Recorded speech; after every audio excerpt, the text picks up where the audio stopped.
একটা মেয়ে যদি চায় যে আমি আমার ইজ্জত ধরে রাখবো, কোনো ছেলের ক্ষমতা নাই সেই ইজ্জত নষ্ট করে। এটাই সত্য কথা। আমার স্ত্রী এই কথাটা খুব জোরালোভাবে আমাকে বলে।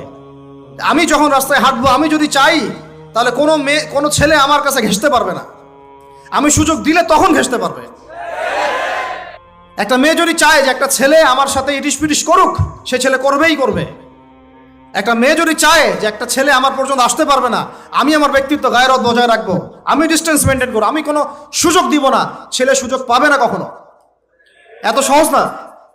সর্বোচ্চ তখন কি করতে পারে, ধরে 10 জন মিলে ধরে ওকে জোর করে তার সাথে কিছু করতে পারে। ওরকম কিছু করলে তো আল্লাহর গজব নেমে আসবে। ওই যে সারা আলাইহিস সালামকে তুলে নিয়ে গিয়েছিলেন একটা বাদশা, মনে নেই আপনাদের? সারা আলাইহিস সালামকে একটা বাদশা এরকম উঠাই নিয়ে আসছে। আর সারা আলাইহিস সালাম সবচেয়ে সুন্দরী মেয়েদের একজন ছিলেন পৃথিবীর ইতিহাসে, ইব্রাহিম আলাইহিস সালামের স্ত্রী। তখন তিনি হাত বাড়াচ্ছে তার দিকে ধরার জন্য। আর সারা আলাইহিস সালাম তখন বলছে, দাঁড়ান, আমাকে 2 রাকাত নামাজ পড়তে দেন। 2 রাকাত নামাজ পড়ে তিনি আল্লাহর কাছে হাত তুলে বলেন, আল্লাহ, তুমি জানো আমি আমার সতীত্ব, আমার ইজ্জত, আমার সম্মান আমার স্বামী ছাড়া আর কারোর সামনে কখনো প্রদর্শন করি নাই। আজকে এই জালেমের হাত থেকে আল্লাহ তুমি আমাকে বাঁচাও। ওই দিকে ইব্রাহিম আলাইহিস সালাম নামাজে দাঁড়িয়ে গেছেন। ওই জালেম বাদশা যখনই হাত বাড়ায়, হাত অবশ হয়ে যায়, মাথা ঘুরে পড়ে যায়। 3বার 4বার চেষ্টা করেছে, তারপর পারে নাই।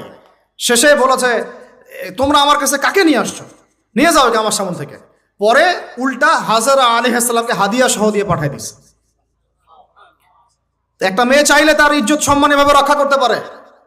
তোমরা জেনায় ছেলেরা লিপ্ত করেছে কারণ তোমরা চেয়েছো বলেই করতে পারছো। তুমি ফিতনা না ছড়াতা, তুমি বেহায়ার মতো বাইরে বের না হতা, তুমি তোমার চুল খোলা না রাখতা, তুমি তোমার পোশাক ঠিক রাখতা, তোমার কথা ঠিক রাখতা, তোমার কথার মধ্যে শক্তি রাখতা, মিষ্টি মিষ্টি প্রলোভন দিতা না, বাইকের পিছনে বসতা না, চটপটি ফুচকা খাইতা না, এখানে ওখানে আড্ডা মারতা না, কোনো ছেলে তোমার কাছে আসতে পারতো না। তোমরা এই কাজ করেছো, ছেলে আসতে পেরেছে। আপনারা তো কিছু হইলে ছেলেদেরকেই দোষ দেন। ছেলেরা তো এমনি আকর্ষিত হবেই। আমি একজন ছেলে হিসেবে বলতেছি এটা না তো বিষয়টা। একটা ছেলের ফিতরত এটা যে তার কাছে সবচেয়ে সুন্দর মনে হবে একটা মেয়েকে। এটা একটা ছেলের ফিতরত, স্বভাব ধর্ম। এটা চুম্বকের মতো আকর্ষণ করবে। আর এর উপর যখন আপনি এটাকে ফ্রি অ্যাক্সেস করে দিবেন, লাইসেন্স করে দিবেন, বেপর্দায় বের হবে, গায়ের জামা কাপড়ে ঠিক নাই, হ্যাঁ, তারপর কথাবার্তা মিষ্টি মিষ্টি প্রলোভিত টানতেছে, সিডিউস করতেছে, তখন তো একটা ছেলে মিসগাইডেড হইতেই পারে, স্বাভাবিক। ছেলেরও দোষ আছে, কিন্তু অবশ্যই এখানে মেয়েরও দোষ আছে। আমরা তো অনেক সময় ঢাকা শহরে দেখি রাত 10টা 12টা বাজতেছে, আমরা মাহফিল করে যাচ্ছি, কোনোদিন বাসায় ফিরতে 1টা 2টা 3টাও বাজে। রাত 3টার সময় ছেলে মেয়ে বাইকে করে ঘুরতেছে ঢাকা শহরে। ওই মেয়েটার কি বাসায় বাবা নাই, ভাই নাই, কোনো স্বামী বা কেউ নাই, মাহারাম কেউ নাই? তো আমরা সুযোগ দিচ্ছি বলেই তো আমাদের ঘর পর্যন্ত ঢুকতে পারছে। সবার আগে মেয়েদেরকে শক্ত হইতে হবে। আর মেয়ের বাবা যারা, আমি তো নিজেও মেয়ের বাবা, আমরা বাচ্চাদের সাথে সময় কাটাই আর ভাবি যা কি যে হবে ভবিষ্যতে আল্লাহ ভালো জানেন। কিভাবে মেয়েকে মানুষ করব, কিভাবে সতীত্ব রক্ষা করবে আমাদের মেয়েরা। যা চলতেছে অনেক মাদ্রাসার মেয়ে পর্যন্ত নষ্ট হয়ে গেছে। আপনারা জানেন না তো, আমরা জানি কথা। মাদ্রাসায় পড়ুয়া বহু মেয়ে নষ্ট হয়ে গেছে। যতদিন পর্যন্ত এদের হাতে মোবাইল ফোন ছিল না, ইজ্জত ঠিক ছিল। মোবাইল ফোনটা যখনই ঢুকেছে, ইজ্জত নষ্ট হয়ে গেছে বহু মেয়ের। আমি এরকম জানি, বলতে চাচ্ছি না। যাই হোক, ওই জায়গায় আসেন, ওই ছেলেটা তখন 100 স্বর্ণমুদ্রা অর্জন করেছে, কষ্ট করে আর্ন করেছে। যে আপনাদেরকে বলে যে নিজের পায়ে দাঁড়াও, তারপরে তোমার সাথে রাজি। সে অনেক কষ্ট করে 100 স্বর্ণমুদ্রা অর্জন করে মেয়ের কাছে গিয়েছে। চাচাতো বোনকে বলেছে যে স্বর্ণমুদ্রা নাও, এখন বলো তুমি রাজি না। সে মেয়ে বলছে হ্যাঁ ঠিক আছে। তো এখন দুজনের মধ্যে যা হওয়ার তাই হচ্ছে। অ্যাডাল্ট আপনারা সবাই বুঝেন। কিন্তু এখন মূল যে কাজটা, স্বামী স্ত্রীর যে মূল মিলন, এই মিলনটা করার জন্যে সেই ছেলেটা বসছে।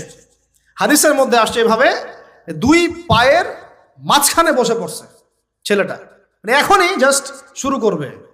তখন ওই মেয়েটা বলে উঠছে যে হে আল্লাহর বান্দা, আল্লাহকে ভয় করো।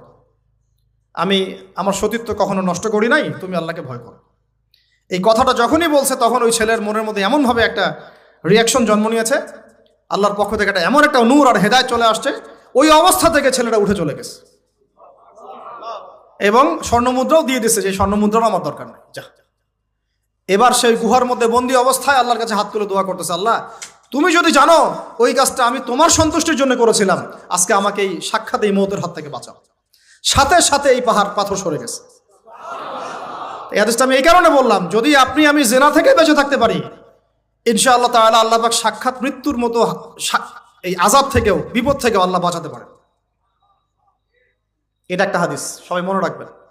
দ্বিতীয় একটা বলি, এটা আমাদের সব বিবাহিতদের জন্য। আজকে তো বিবাহিতরাও অভাব নাই। আর আমি আশ্চর্য হয়ে যাই যে বিবাহিত একটা ছেলে, বিবাহিত একটা পুরুষ তার স্ত্রীকে এভাবে বেহায়ার মতো কিভাবে সবার সামনে শো করতে পারে।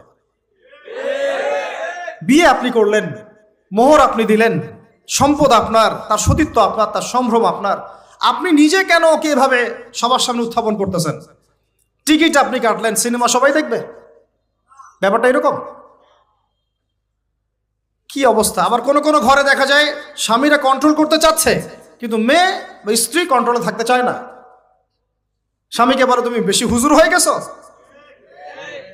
বেশি বেশি হুজুর হয়ে গেছো। এই যুগে এগুলো চলে, এটা আধুনিকতার মডার্ন যুগ। এই করতে করতে আমাদের সমাজে পরকীয়া ছড়ায় পড়ছে। এখন এই পরকীয়া বলতে কি হাদিসটা কথা মাথায় আসছিল।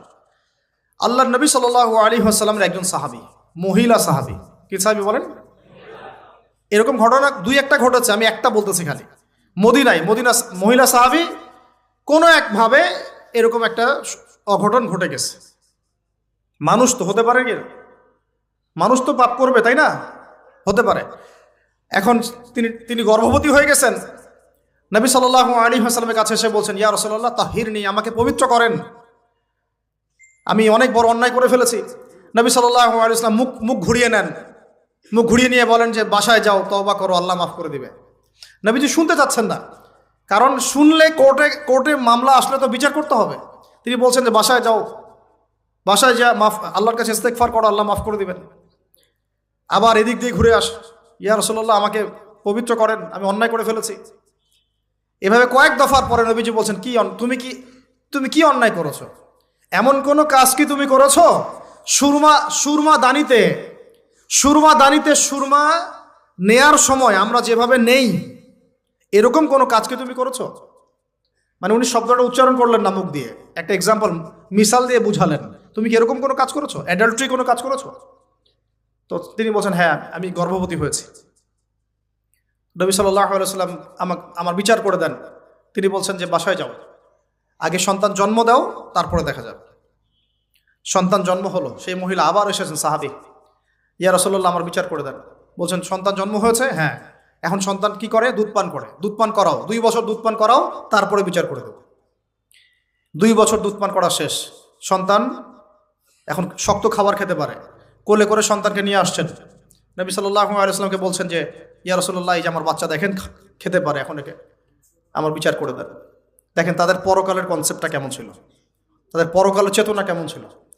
এবার নবী সাল্লাল্লাহু আলাইহি ওয়াসাল্লাম বলেন, তোমাদের মধ্যে কে আছো এই বাচ্চার দায়িত্ব নিতে পারো? একজন আনসারী সাহাবী বলছেন আমি। বাচ্চা তার কোলে দিলেন, দিয়ে বলেন এই তাকে নিয়ে যাও, নিয়ে গিয়ে অমুক জায়গায় নিয়ে তাকে রজম করো। কি করো? রজম মানে কি ভাই? কোমর পর্যন্ত মাটিতে গেঁথে দিয়ে পাথর নিক্ষেপ করে, এই রজম করতে গিয়ে তার গা থেকে রক্ত ফিনকি বের হয়ে কোনো একজন সাহাবীর, সম্ভবত খালিদ ইবনে ওয়ালিদ রাদিয়াল্লাহু আনহুর জুব্বার মধ্যে গিয়ে লেগেছে। তখন তিনি কিছুটা তাচ্ছিল্যের স্বরে একটা বাক্য প্রয়োগ করেছেন যে ছি, এটা কেমন হলো? হ্যাঁ, মানে কিছু বলেন নাই, জাস্ট একটা রিয়াকশন দিয়েছেন যে এতটা। নবী সাল্লাল্লাহু আলাইহি ওয়াসাল্লাম এই কথাটাই বলতে চাচ্ছি আমি। তিনি বলেছেন, হে তুমি তাকে এভাবে করো না, আন্ডারএস্টিমেট করো না। এই নারী এই অপরাধ করার পরে যে পরিমাণ ইস্তেগফার করেছে, আল্লাহর কাছে তওবা করেছে, তার একার তওবা যদি মদিনাবাসীর মধ্যে ভাগ করে দেওয়া হয় তাও কম হবে।